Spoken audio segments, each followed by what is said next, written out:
Scalar triple product और आज मैं लेकर आया हूँ उसका 5वां वीडियो। तो हम प्रॉपर्टी डिस्कस कर रहे थे और पिछले 3 पार्ट्स में मैंने आपको 4 प्रॉपर्टीज बता दी थी। आज के चौथे पार्ट में मैं आपको 4 और प्रॉपर्टीज बताऊंगा। तो चलिए शुरू करते हैं प्रॉपर्टी नंबर 5 से।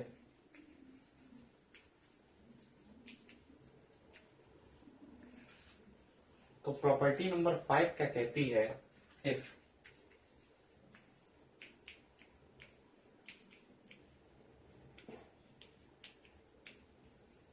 अगर ए बी सी 3 वेक्टर्स हैं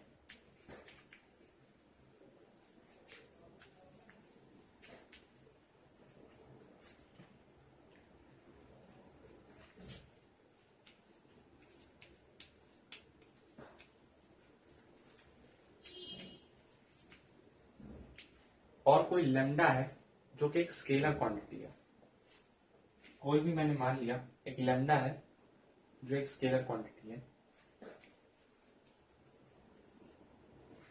तो ये प्रॉपर्टी ये कहती है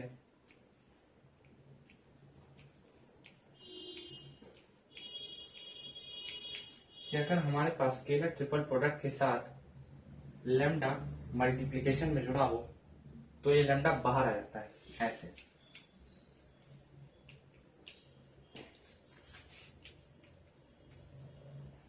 ठीक है दोस्तों, ये है प्रॉपर्टी 5 जो हमें ये कहती है कि अगर हमारे पास 3 वेक्टर्स हैं ए बी और सी और हमारे पास कोई भी लेमडा है एक क्वांटिटी जो कि स्केलर है, तो अगर हम ये टर्म लिखते हैं कि लेमडा स्केलर ट्रिपल प्रोडक्ट के साथ मल्टीप्लिकेशन में है तो लेमडा बाहर आ जाता है। लेमडा ये अंदर था तो अब बाहर आ गया। ये है प्रॉपर्टी नंबर 5। तो अब चलिए हम इसके प्रूफ पे चलते हैं। तो चलिए अब हम चलते हैं इस प्रॉपर्टी की प्रूफ की तरफ। जो इस प्रॉपर्टी का प्रूफ है मैं आपको बताने जा रहा हूं कि ये प्रॉपर्टी आती कहां से। तो एलएचएस में हमारे पास है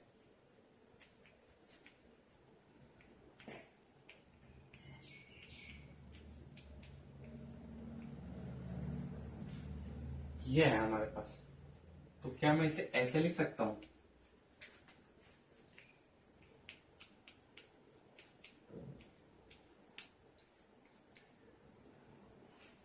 आपको पता होगा मैंने आपको पिछले वीडियोस में बताया था कि स्केलर ट्रिपल प्रोडक्ट का इससे डिनोट करते हैं और हम इसे क्या लिखते हैं ए क्रॉस बी डॉट सी। बस वही मैंने यहाँ पे लिखा है, फर्क इतना है लेमडा इसके साथ मल्टीप्लिकेशन में। और अगर अब आपको पता हो तो वेक्टर प्रोडक्ट की प्रॉपर्टी होती है ये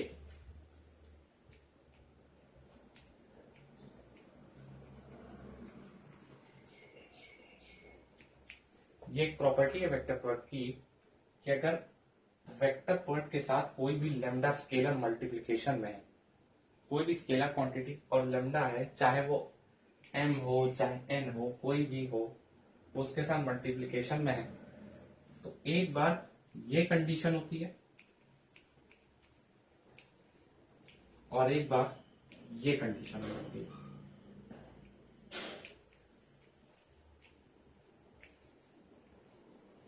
मतलब लेमडा बाहर आ जाता है, इस ब्रैकेट से बाहर आ जाता है, बट एक बार ए के साथ मल्टीप्लिकेशन में और एक बार बी के साथ मल्टीप्लिकेशन में लेमडा जब बाहर आ जाता है। या तो ये भी हो सकता है, ये केस भी बन सकता है।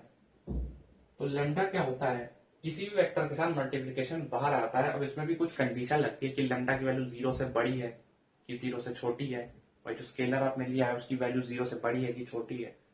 ये अगर आप चाहें तो मैं आपको एक अलग से वीडियो में बता दूंगा इसका प्रूफ, पर हालांकि अभी हम इस पे चलते हैं। तो इसको मैं क्या लिख सकता हूं, lambda a cross B dot C.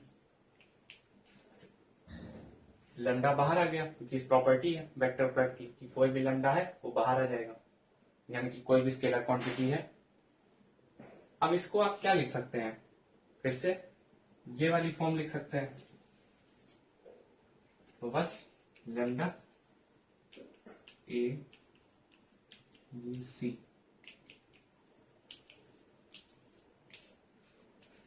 तो ये हो गया प्रॉपर्टी 5 का प्रूफ। अगर कोई भी लैम्डा स्केलर ट्रिपल प्रोडक्ट के साथ मल्टीप्लिकेशन में होता है तो वो बाहर आ जाता है। ये होती है प्रॉपर्टी नंबर 5 और मैंने आपको इसका प्रूफ भी बता दिया है। अब हम चलते हैं प्रॉपर्टी नंबर 6 पे। तो प्रॉपर्टी नंबर 6 हमसे क्या कहती है कि अगर हमारे पास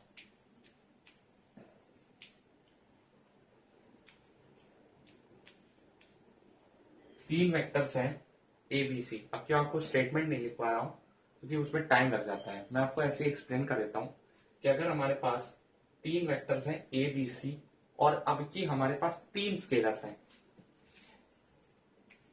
L M N.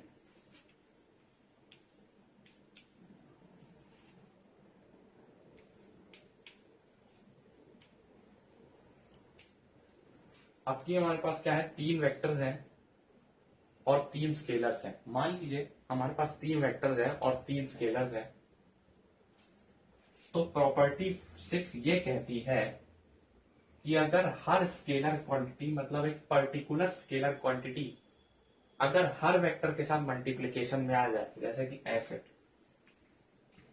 L A vector, M B vector, M C vector, ऐसे आ जाए, मतलब एक स्केलर पर्टिकुलर स्केलर एक पर्टिकुलर वेक्टर से मल्टीप्लिकेशन में आ जाए। अब की बार एक स्केलर, अब की बार तीन स्केलर्स है, पिछली बार एक ही स्केलर लिया था लैम्डा, वो पूरे के साथ मल्टीप्लिकेशन में आ गया। अब की क्या हुआ, एक एक स्केलर क्वांटिटी ने एक एक वेक्टर को पकड़ लिया। तो इसे हम क्या लिख सकते हैं, ये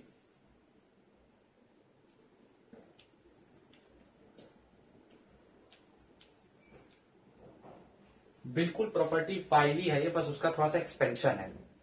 क्यों, क्योंकि अब ये हमने तीन स्केलर्स ले लिए, तो क्या हुआ, तीनों स्केलर्स ही बाहर आ जाएंगे मल्टीप्लिकेशन में। तीनों ही स्केलर्स बाहर आते हैं मल्टीप्लिकेशन में। तो बिना टाइम वेस्ट किया मैं आपको उसका प्रूफ भी बता देता हूं।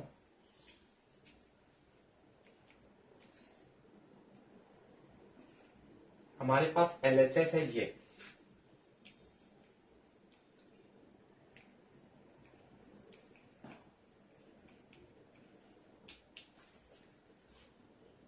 इसको भी मैं वैसे ही फॉर्म में लिखूंगा जैसे पिछले फॉर्म में लिखा था। भाई आप क्या लिखते हैं इसे, मान लीजिए आपके पास तीन वेक्टर्स है, स्केलर ट्रिपल प्रोडक्ट में लिखा है ए क्रॉस बी डॉट सी, ये लिखते हैं। तो बस मैं भी इसको ऐसे ही लिखूंगा, मैं इसको लिखूंगा L A cross M B dot N C, मैंने ऐसे ऐसे लिख दिया। अच्छा, क्या मैं एल और एम को बाहर ला सकता हूं, ऐसे?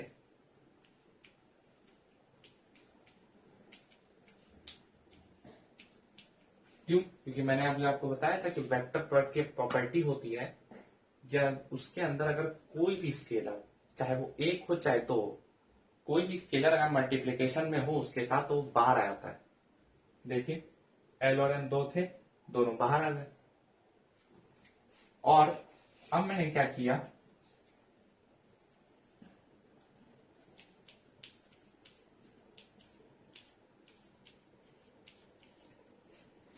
मैंने एल एम एन को एक साथ लिख दिया। मतलब मैंने क्या किया, एम को एल एम के साथ लिख दिया, L M N A cross B dot C. तो आप इसे क्या लिख सकते हैं,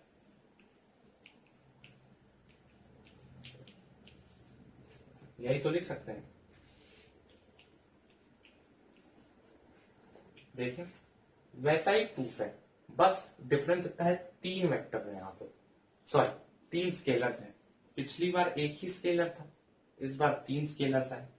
ये प्रॉपर्टी 5 का एक एक्सपेंशन है, आप समझ लीजिए, उसको थोड़ा सा हमने एक्सपैंड कर दिया है। तो ये हो गया इसका प्रॉपर्टी 6 का प्रूफ। अब हम चलते हैं प्रॉपर्टी 7 की तरफ। तो प्रॉपर्टी 7 हमसे क्या कहती है कि मान लीजिए हमारे पास तीन वेक्टर्स है ए बी सी, कोई भी तीन वेक्टर्स है ए बी सी और उनमें से दो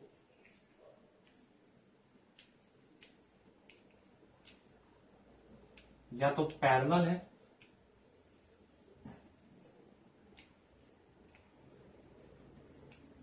या कोलिनियर है।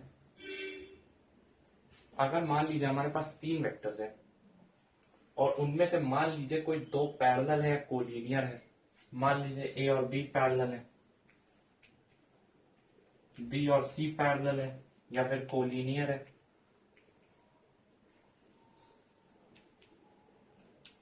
या फिर ए और सी पैरेलल है या कोलिनियर है।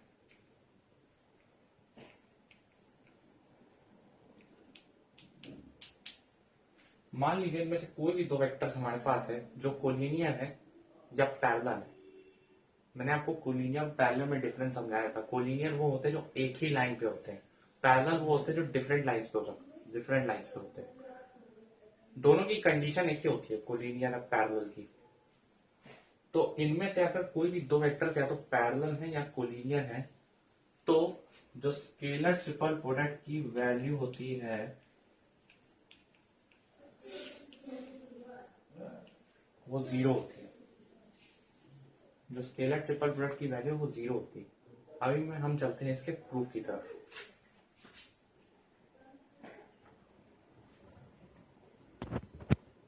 तो अभी हम चलते हैं प्रॉपर्टी 7 के प्रूफ की तरफ। तो प्रॉपर्टी 7 का प्रूफ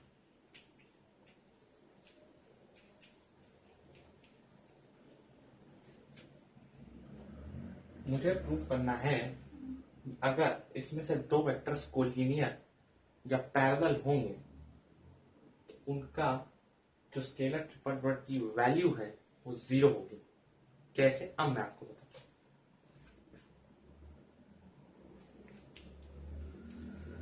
इसको आप ऐसे ही लिख सकते हैं इसकी ट्रू फॉर्म में। मान लीजिए मैं पहला केस ले लेता हूं कि ए और बी कोलिनियर है या पैरेलल है। तो अगर आपको पता हो दो वेक्टर्स अगर कोलिनियर या पैरेलल होते हैं तो उनकी ये कंडीशन होती है ए इक्वल टू लैम्डा बी। अगर कोई भी दो वेक्टर्स पैरेलल या collinear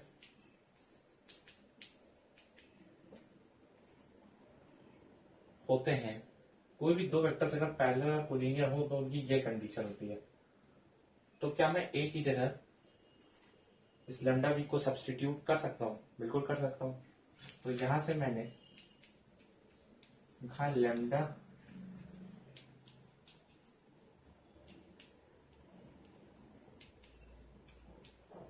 lambda B cross B dot C. अब मुझे पता है कि क्रॉस प्रोडक्ट की या वेक्टर प्रोडक्ट की जो प्रॉपर्टी होती है ये लैम्डा बाहर आ जाएगा, lambda B cross B dot C, ऐसे हो गया। अब अगर आपको पता हो बी क्रॉस बी तो जीरो हो जाएगा। दो सेम वेक्टर्स का क्रॉस प्रोडक्ट जीरो होता है, तो ये हो जाएगा जीरो। ये पूरा टर्म ही जीरो हो गया। बस यही हो गया प्रॉपर्टी 7 का प्रूफ, जो हमें ये कहती है अगर हमारे पास तीन वेक्टर्स में से कोई दो पैरेलल या कोलिनियर हो तो उनके स्केलर ट्रिपल प्रोडक्ट जीरो होता है। ऐसा चाहे आप दूसरी कंडीशंस के लिए भी देख सकते हैं। अभी मैं आपको दिखा देता हूं।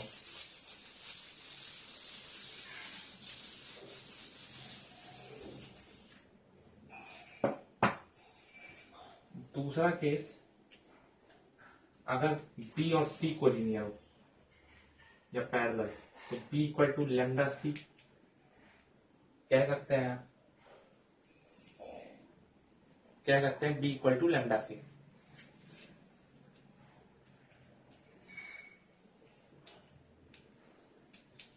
अगर मैं यहां पे प्रॉपर्टी 1 लगाऊं तो क्या मैं इसे ये लिख सकता हूं?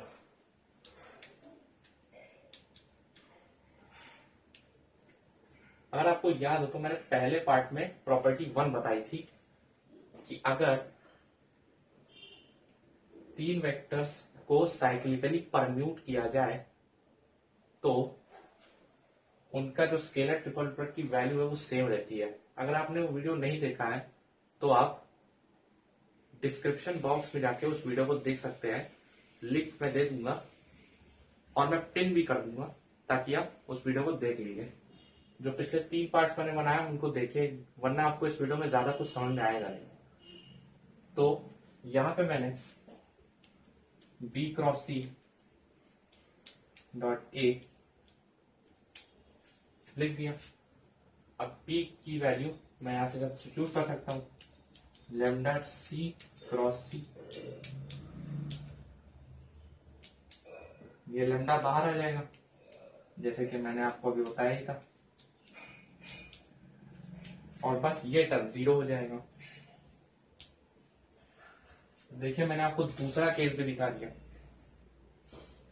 चलिए मैं आपको तीसरा केस भी दिखा देता हूं।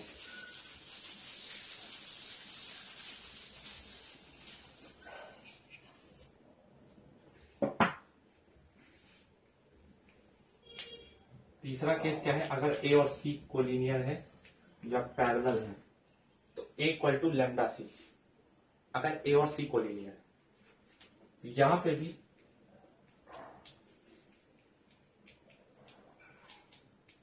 मैं प्रॉपर्टी 1 का इस्तेमाल करूंगा, तो क्या मैं लिख सकता हूं उसे सी ए बी, पहली प्रॉपर्टी का यूज किया, ए के साथ बी को क्रॉस लिख सकते हैं, बी के साथ सी को क्रॉस लिख सकते हैं और सी के साथ ए को भी क्रॉस लिख सकते हैं। यही पहली प्रॉपर्टी थी। अगर आपने उस वीडियो को ना देखा हो तो देख लीजिएगा, वरना आपको समझ में नहीं आएगा। उसमें मैंने प्रूफ भी बता रखा है ऐसा होता है क्यों। वॉल्यूम ऑफ पैरेललोपाइड का केस होता है जो इसका ज्योमेट्रिकल सिग्निफिकेंस है। तो यहां से मैं सी क्रॉस ए डॉट बी लिख सकता हूं। अब आप चाहे इसे सी इक्वल टू ए लैम्डा लिखें या फिर ए इक्वल टू सी लैम्डा, उससे कुछ फर्क नहीं पड़ने वाला, वो लैम्डा तो बाहर आना ही आना है। ये प्रॉपर्टी है कि लैम्डा तो बाहर आएगा ही आएगा। चलिए मैं इसे सी इक्वल टू लैम्डा ए लिख लेता हूं कि सी और ए कोलिनियर या पैरेलल है, वैसे उससे कोई फर्क नहीं पड़ता, बट वहां लैम्डा का केस आ जाएगा, बल्कि लैम्डा की वैल्यू 0 से ज्यादा है या 0 से कम है वगैरह वगैरह। तो मैंने यहाँ पे सी इक्वल टू लैम्डा ए लिख दिया। यहां से मैं सी की वैल्यू सब्स्टिट्यूट कर देता हूं,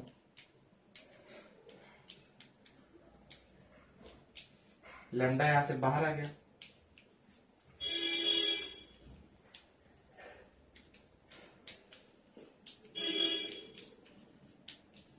और ये टर्म बन गया 0।